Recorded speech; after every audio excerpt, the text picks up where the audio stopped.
chronic kidney disease, stage 5. Eh ngayon, isang araw siyang gabi lang ako nandun dahil wala nga kaming hawak na pera. Kami lumipat na sa Batangas.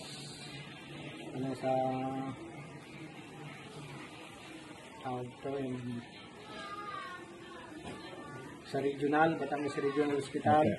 Batansi. Batansi. At hindi, doon na nga ako, sinabi ng doktor na kailangan ay magpa-dialysis ako. Dahil nga sa aking sakit na, naging sakit. Na chronic kidney disease. Chronic kidney disease, stage 5. Stage 5. Ano pong inyong kreya nung time na yon? Aking kreya ay 1,700. Tapos nga nung isang buwan ako sa ospital. 2 weeks. 2 weeks. Lumabas na ako at yung aking dialysis ay pagpatuloy ko na sa dialysis center sa labas, hindi na dun sa. At ngayon nga ay may ikaw nga na tinis mo sa akin, dinala mo ko nito at tinis mo sa akin nung yung ating po therapy 90.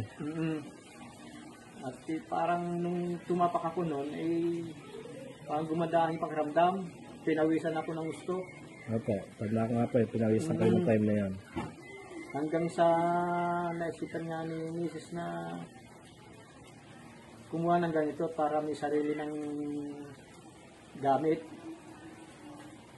At habang ako yung dinadialysis tuwing ay 3 beses sa isang linggo, katulong ko ito sa paggagamot. Hanggang sa tumigil ng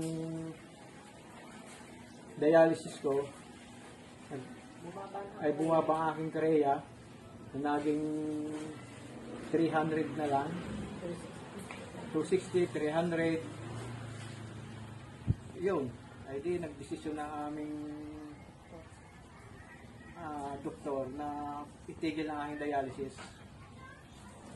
At nagtaka nga sila at kung bakit biglang baba ang aking kreya. Ano daw aking ginagawa't bumaba. Di ko na lang sinabi at baka may mapahiya. Nung time po ngayon nung kayo puntahan namin dito, talagang nakita ko mahina kayo nung time na yun. Hindi ko nga kayo nakita nakaupo man lang dyan. Nakahiga 3 beses punta ka dito. Nakahiga kayo dyan. Ay di sa awang Diyos at sa tulong ng machine. Sa ngayon ako'y magaling na. Pero di ka po magpo-formas na ata kayo ngayon 26 na hindi na dinadialysis.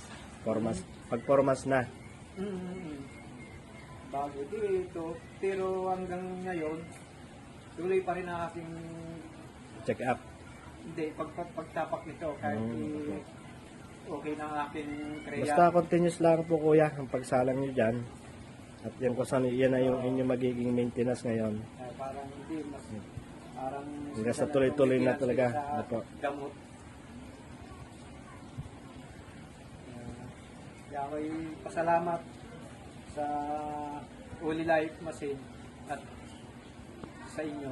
At tari inyong inialok sa akin. Salamat sa Diyos at tayo ay nagkamaroon tayo ng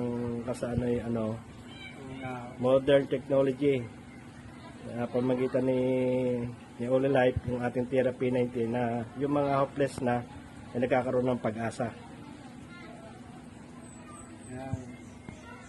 Amazing therapy 90, yung mga dinadialysis na talagang mahina at kung saan ay ngayon ay nagkaroon na siya ng pag-asa na gumaling. Salamat sa Diyos.